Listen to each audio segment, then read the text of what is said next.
Captain Jake Morrison stared at the massive object floating in the darkness of space. It looked like nothing he had ever seen before. The thing was huge, bigger than 3 city blocks put together, and it glowed with a soft blue light that made his skin crawl. "What do you think it is, Captain?" asked Lisa Grant, the ship's scientist. She pressed her face against the window, her eyes wide with excitement. Jake shook his head slowly. "I have no idea. Ryan, what do our sensors tell us?" Commander Ryan Phillips looked up from his control panel. His face was serious. "It's old, sir. Really old. The metal is not from any world we know. And, Captain, it's not giving off any dangerous signals." The Pioneer's Edge had been traveling through empty space for 6 months. They were looking for new worlds that humans could live on. Instead, they found this strange alien building floating between the stars. "Should we go inside?" Lisa asked. Her voice shook with excitement. Jake thought for a moment. As captain, he had to keep his crew safe. But this was the first alien building humans had ever found. They had to learn what was inside. "Yes," he said finally. "But we go carefully. Ryan, keep the weapons ready. Lisa, bring your tools to study alien things." Tony Clark, their engineer, spoke up from the back of the room. "Captain, I can make our ship connect to that thing. It will be safe." "Do it," Jake ordered. 2 hours later, Jake, Lisa, and Ryan floated through the alien building. Their spacesuits made soft beeping sounds as they moved. The inside of the building was filled with strange lights and surfaces that looked like glass. "Look at this," Lisa whispered. She pointed to a wall covered with symbols that glowed in different colors. "These are words, but not in any language from Earth." Ryan kept his weapon ready as they moved deeper into the building. "Captain, this place feels wrong. Like something bad happened here." Jake felt it too. The building was too quiet, too empty, but they had come too far to turn back now. Lisa stopped at a large room filled with floating screens. When she touched one, it came to life with bright lights and moving pictures. "I think this is their computer," she said, "but it's not like our computers. This one thinks in a different way." Jake watched as Lisa worked with the alien machine. She was smart, maybe the smartest person he knew. If anyone could understand this thing, it was her. After an hour of work, Lisa made a happy sound. "I think I'm starting to understand their language. Look at this." The screen showed pictures of different worlds and strange creatures. The pictures moved like a movie, showing the creatures building cities and flying through space in ships. "These are records," Lisa explained. "Like a history book, but with moving pictures. This alien race wrote down everything they knew about other aliens in space." Ryan moved closer to look. "How many different aliens are there?" Lisa counted the symbols on the screen. "A lot. Maybe 50 different types. And Jake, look at this. Each record shows how long each alien race lived before they died out." Jake felt cold inside his spacesuit. "They all died?" "Every single one," Lisa said quietly. "And look at this part at the end of each record. They all have the same words." She pointed to strange symbols that appeared at the end of every alien race's story. "What do those words say?" Ryan asked. Lisa worked with the computer for another hour. Her face grew pale as she understood more of the alien language. "The symbols say the same thing about every dead alien race," she whispered. "They all died because of the young species from the 3rd planet of a yellow star." Jake felt like someone had hit him in the stomach. Earth was the 3rd planet from a yellow star called the Sun. "They're talking about us," Ryan said. His voice was barely a whisper. "They're talking about humans." Lisa kept working with the alien computer. "There's more, much more. Jake, these aliens lived millions of years ago, long before humans could even make fire. But they wrote about us anyway." "That's impossible," Jake said. "How could they know about humans before humans existed?" "I don't know," Lisa answered. "But listen to this." She read from the screen, translating the alien words into English. "The young species will come from a small blue world. They will spread across the stars like a plague. They cannot be stopped by weapons or walls.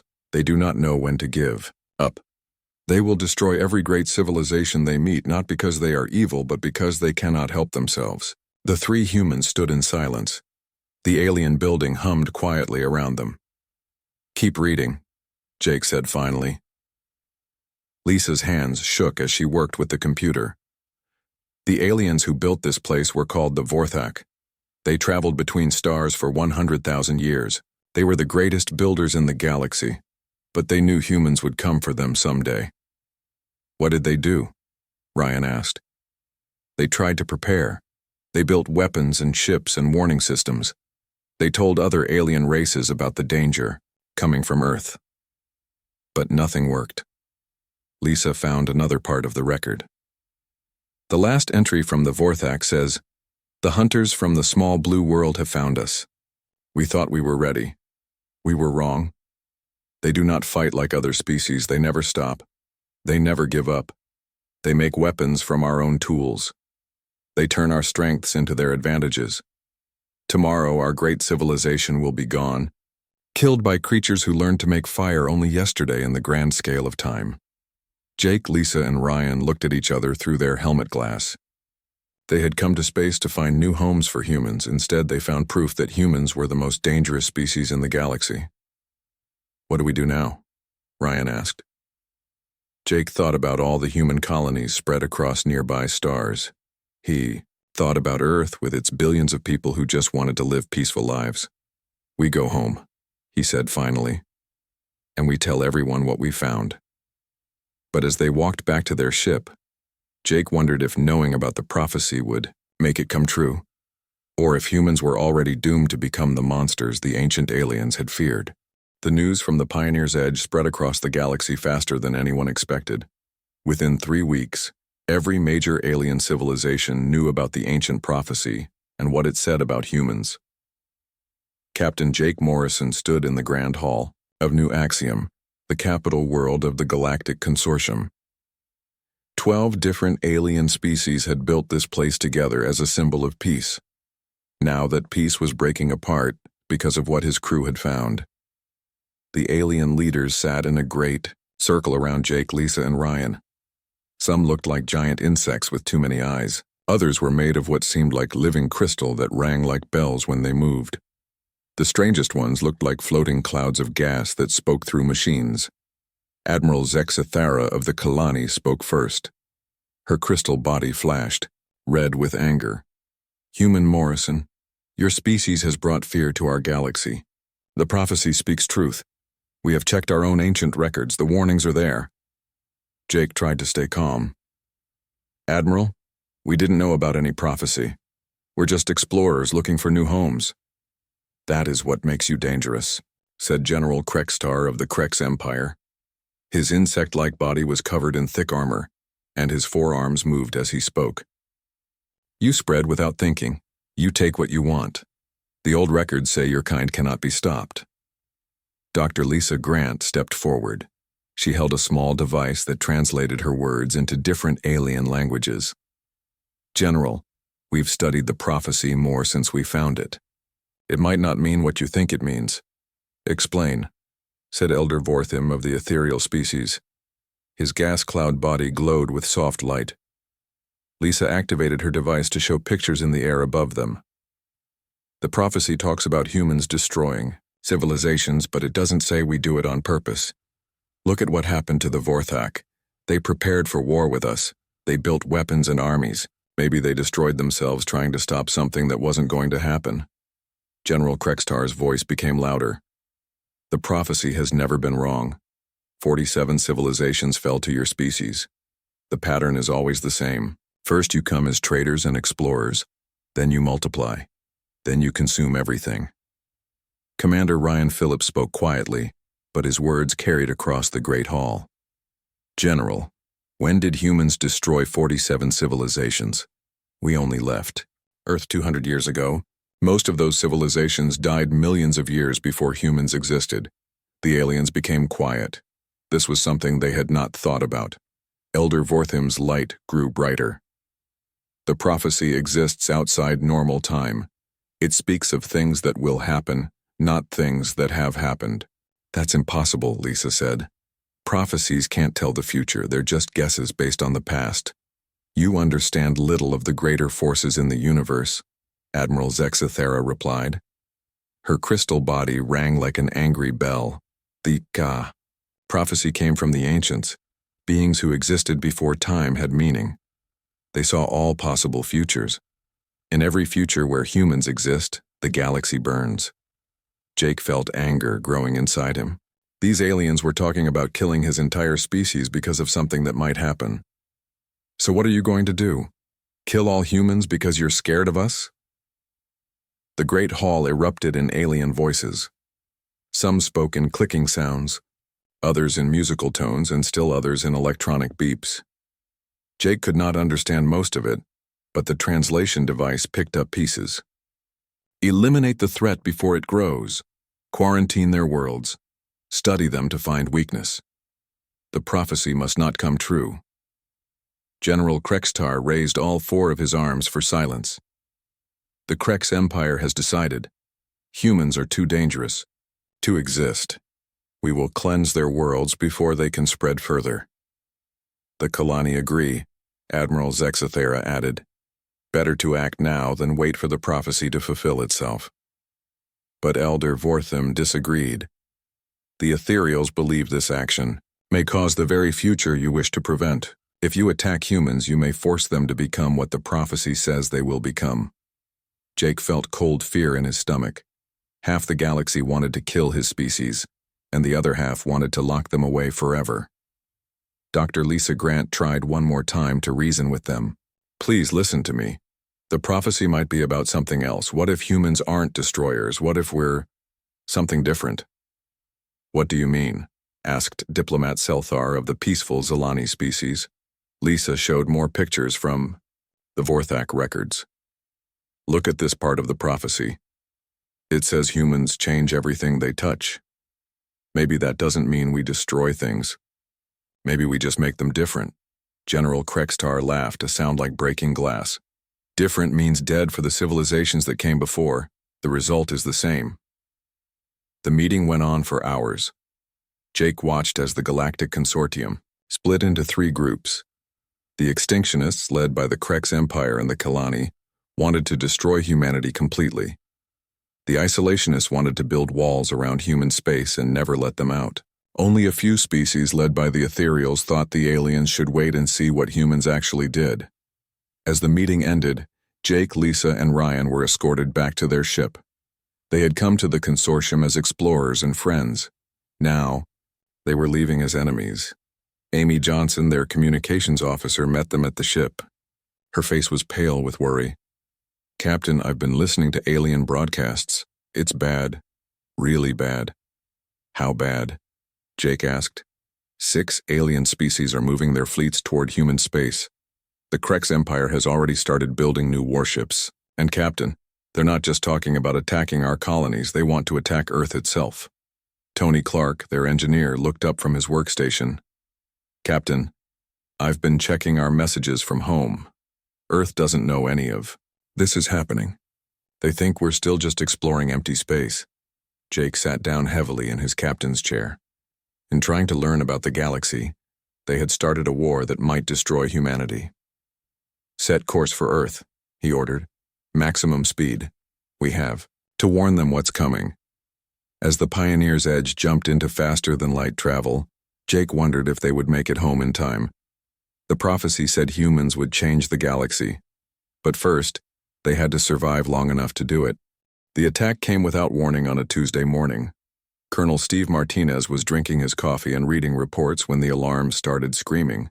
He ran to the command center of the mining colony on Kepler 442b, a small world at the edge of human space. What's happening? He shouted over the noise. Sergeant Katie Thompson pointed at the screen showing space around their planet. Sir, we have ships coming in fast. Big ones. They don't look human. Steve felt his blood turn cold. The colony had only 300 people, mostly miners and their families. They had small weapons for protection against wild animals, but nothing that could fight real warships. Try to talk to them, he ordered. Katie worked at her radio for several minutes. Sir, they're not answering, but I'm picking up their signals. The computer says they're speaking Krex language. Steve knew about the Krex Empire from the reports that came from Earth. They were one of the alien species that wanted humans dead. He had hoped those reports were wrong. The first bombs fell 20 minutes later. The Krex ships hit the mining equipment first, turning the giant machines into twisted metal. Then they targeted the power plant and the water treatment center. They were trying to make the humans helpless before landing their soldiers. But Steve Martinez had been a soldier before he became a miner. He knew how to fight. "Everyone listen to me," he said over the colony's speaker system. "The aliens are here to kill us all. We can surrender and die, or we can fight and maybe live. I choose to fight." The colonists were scared, but they were also angry. These were people who had left Earth to build new lives. They were not going to let aliens destroy their homes without a battle. Steve organized the defense quickly. The miners knew every tunnel and cave on the planet. The maintenance workers knew how to turn mining tools into weapons. The teachers and doctors helped move children to the safest places underground. When the Krex soldiers landed, they expected to find helpless humans waiting to be killed. Instead, they found an enemy that fought like nothing they had ever seen before. The Krex were professional soldiers with advanced weapons and armor. But the humans used the mining tunnels to attack and disappear before the aliens could fight back. When the Krex destroyed one human position, the humans just moved to another one. Katie Thompson led a group of 20 colonists in hit-and-run attacks. They used mining explosives to blow up alien supply drops. They used construction equipment to block roads and trap Krex vehicles. When they ran out of real weapons, they made new ones from spare parts and mining gear. "The aliens fight like machines," Katie told Steve during a brief break in the fighting. "They follow patterns, but we don't have patterns. We just do whatever works." The siege went on for weeks. The Krex had expected to finish the job in a few days, but the humans kept fighting. Every time the aliens thought they had won, more humans would appear from somewhere else and attack again. The Krex commander, General Vexmore, sent angry messages to his fleet in space. "These humans are not normal. They should have surrendered by now. They are losing, but they act like they are winning." What General Vexmore did not understand was that the humans were not fighting to win. They were fighting to make the aliens pay such a high price that other alien species would think twice before attacking humans. Dr. Paul Anderson had been the colony's medical officer. Now he was treating wounded fighters in underground caves while also helping to plan attacks. "Steve, we've hurt them bad. My count says they've lost more soldiers than we have people in this whole colony." Steve nodded as he cleaned his weapon. It was a mining laser that Tony Clark had modified to work as a gun. "Good, but that's not enough. We need to make sure the whole galaxy knows what happens when you attack humans." The turning point came in the 3rd month of the siege. The Krex had surrounded the last human stronghold, a deep mine that went down into the planet's core. They were preparing for a final assault when the humans did something unexpected.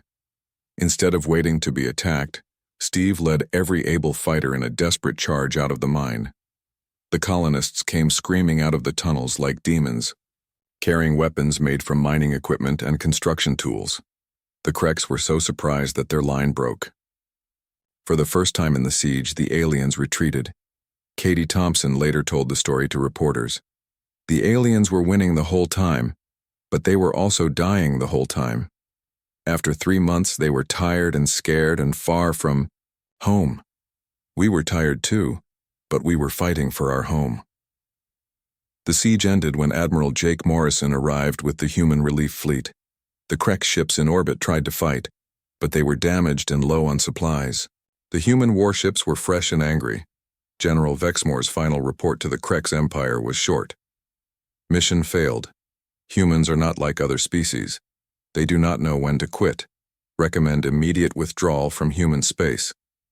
When Steve Martinez met Admiral Morrison, both men were quiet for a long time. The colony was in ruins, but it was still in human hands. "How many did we lose?" Morrison asked. 47 people, Steve answered, "including some of the best people I ever knew." "And how many did they lose?" Steve looked at the wreckage of Krex equipment scattered across the mining site. "More than 2,000 soldiers, maybe 50 ships. And something else, Admiral. What's that?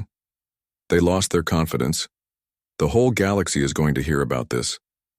They're going to know that attacking humans is expensive. Morrison nodded slowly. The prophecy said we would change the galaxy. Maybe this is how it starts. As the rescue ships took the survivors away from Kepler 442b, Steve Martinez looked back at his ruined home.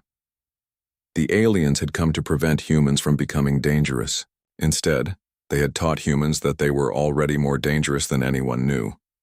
The war was just beginning, but the first lesson was already clear. Humans might not be the strongest or the smartest species in the galaxy, but they were the one species that would never stop fighting. The war spread across the galaxy like wildfire. What started as one attack on a mining colony became battles on dozens of worlds. The aliens had wanted to stop humans before they became dangerous. Instead, they had made humans very dangerous, very quickly. General Frank Rodriguez stood on the bridge of the new warship Defiant, watching alien ships burn in the darkness of space. 6 months ago, he had been training new soldiers on Earth. Now he was leading the largest human fleet ever assembled. "Sir, we have reports from the Beta Sector," said Commander Alex Turner. "The Kalani crystal ships tried to attack our colony on New Austin. The colonists fought them off using farming equipment." Frank shook his head in amazement. Every time the aliens attacked a human world, the same thing happened. The humans found ways to fight back using whatever they had. Farmers became soldiers. Teachers became tacticians. Children learned to make weapons from toys. "What about our new ships?" Frank asked. Dr. Patricia Kim looked up from her science station. She was in charge of making new weapons and ships for the human fleet. "The factories on Mars are working around the clock. We're building ships faster than ever before. And General, we're making them better than anything the aliens have." The humans had learned something important in the first battles of the war. Alien technology was very advanced, but it was also very specialized. Each alien race had weapons and ships designed for fighting other aliens who followed rules. Humans did not follow rules. "Show me the new fighter," Frank ordered. Patricia activated a screen that showed a small, fast ship. It looked different from both human and alien designs. "We call it the Wasp. It uses human engines with Krex weapons and Kalani shields. The aliens don't know how to fight it because it's made from parts of their own technology."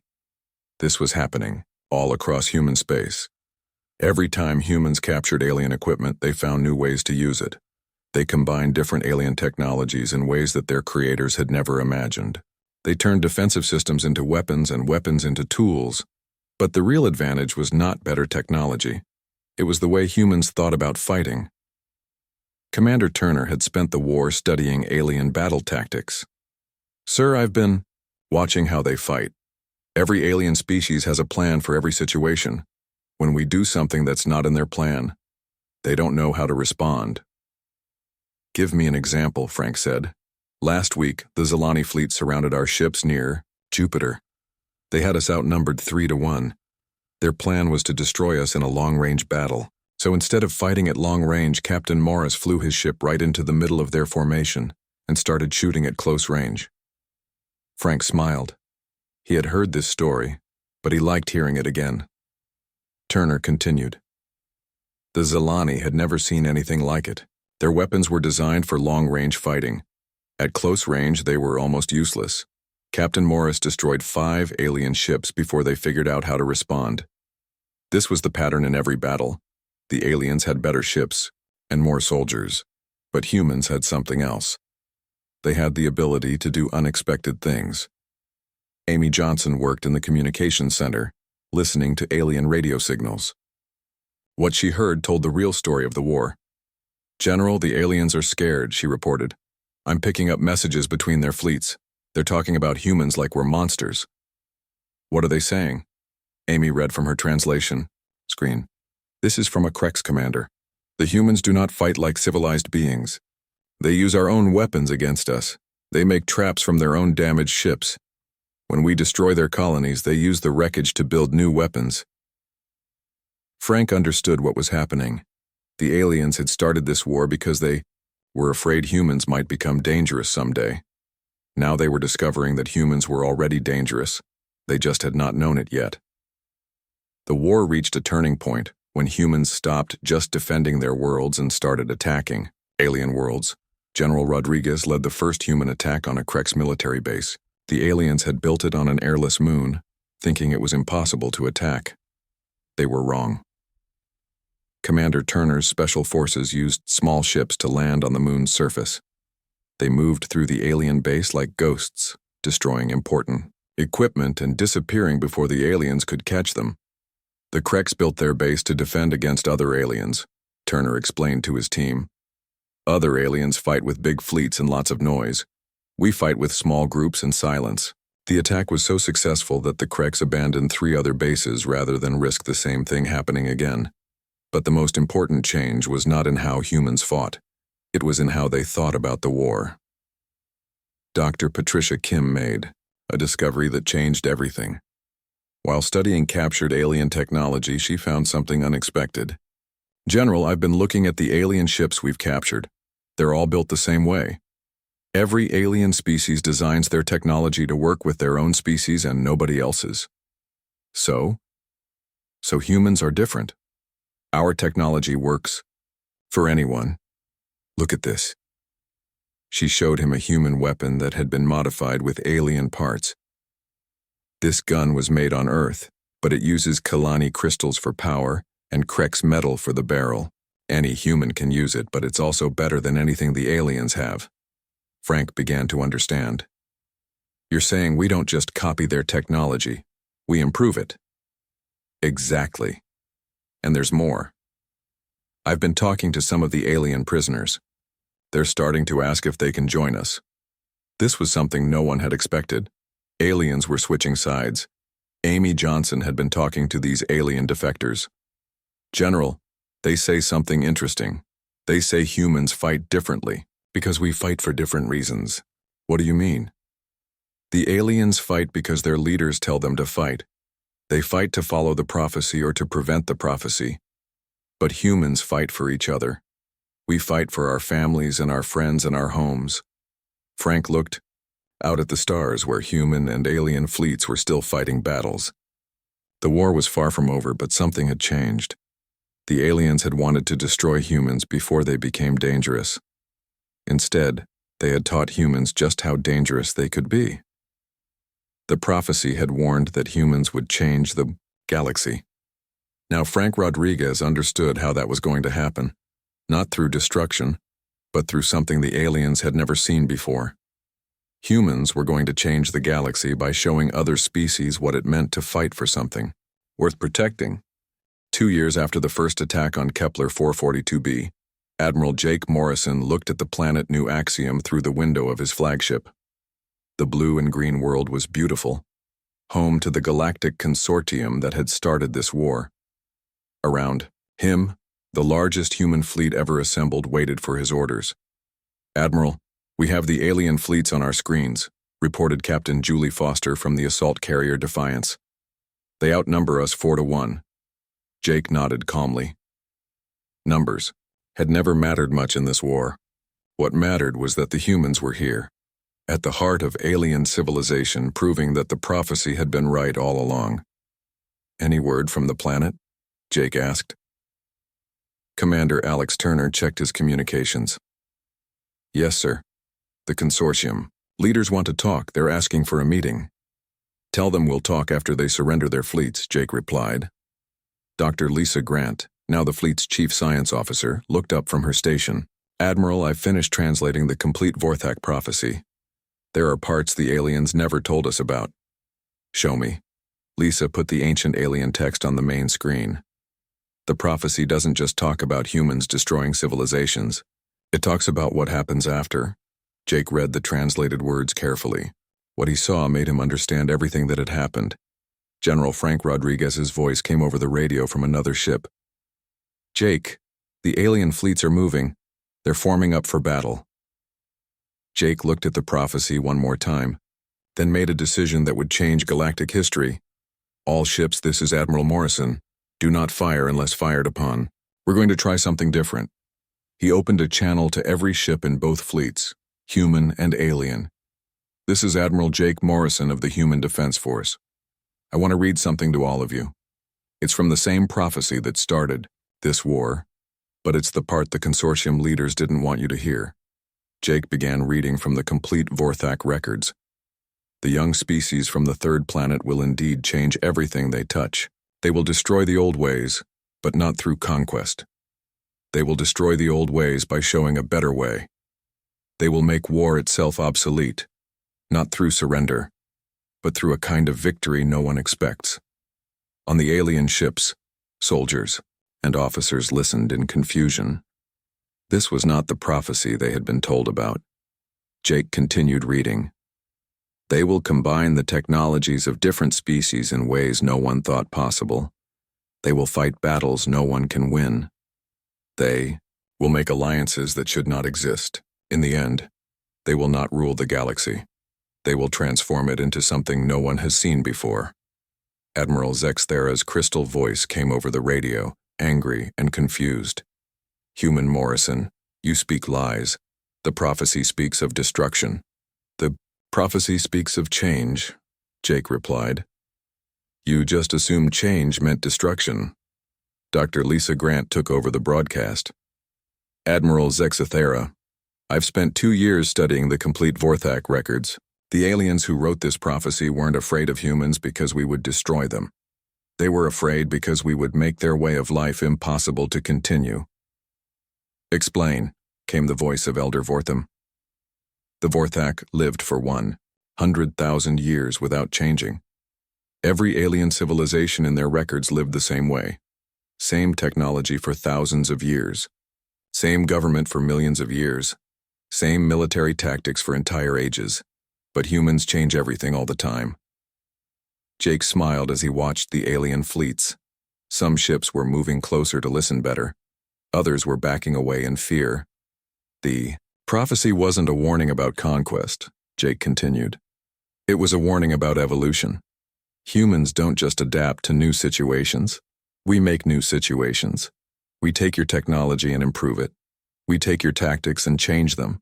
We take your alliances and make them stronger. General Krekstar's angry voice interrupted. Words will not save you, human. We have you outnumbered. Do you? Jake asked quietly. At that moment, something unexpected happened.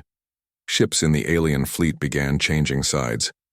The first was a Zalani cruiser that moved away from the alien formation and took position near the human ships. Then a group of ethereal vessels followed. Within minutes, nearly a third of the alien fleet had switched sides. Captain Julie Foster was amazed. Admiral, how did you know they would do that? Because I read the end of the prophecy, Jake answered. The part that explains what really happens. He broadcast the final part of the Vorthak records. The young species will not conquer the galaxy through force. They will conquer it through example. Other species will see how humans treat their allies, how they share their technology, how they fight for principles instead of just territory, and one by one other species will choose to join them instead of fighting them. Admiral Zexthera's voice was quieter now. This cannot be the prophecy. It speaks of defeat for all existing civilizations. It speaks of change, Lisa Grant replied. Not death, but change. The Vorthak civilization didn't die because humans killed them. It died because humans showed them a better way to live, and their people chose that way instead. The battle that everyone expected never happened. Instead, more alien ships kept switching sides. The officers and crews had heard the complete prophecy and understood that they had a choice. Elder Vortham spoke for his people. The ethereals choose to learn from humans rather than fight them. One by one, the other alien species made the same choice. Even some Kreks ships abandoned their formation and moved toward the human fleet. General Krekstar's voice was full of rage. Traitors! You abandon your own species for these primitives. We abandon war for peace, replied one of the Kreks ship captains. We abandon fear for hope. Jake opened a final channel to the planet below. New axiom, this is Admiral Morrison. We're not here to conquer you. We're here to offer you something better than the old way of doing things. 6 months later, Jake stood in the same great hall where the war had started. But now it was different. Humans and aliens worked together, building something new. The Galactic Consortium was gone, replaced by the new Terran Compact. It was a government based on human ideas about freedom and cooperation. Any species could join. Any species could leave. All species were equal. Dr. Lisa Grant had become the Compact's chief historian. She kept the complete Vorthak prophecy in a place of honor. The ancient aliens were right, she told visitors. Humans did change everything, but change isn't always destruction. Sometimes change is exactly what the galaxy needs. Jake looked out at the stars where human and alien ships traveled together to explore new worlds and find new species to invite into their growing alliance. The prophecy had been fulfilled, but not the way anyone expected. Humans had not destroyed galactic civilization. They had transformed it into something better than it had ever been before. The ancient warning had become an ancient promise. The galaxy would never be the same again, and that was exactly what it needed.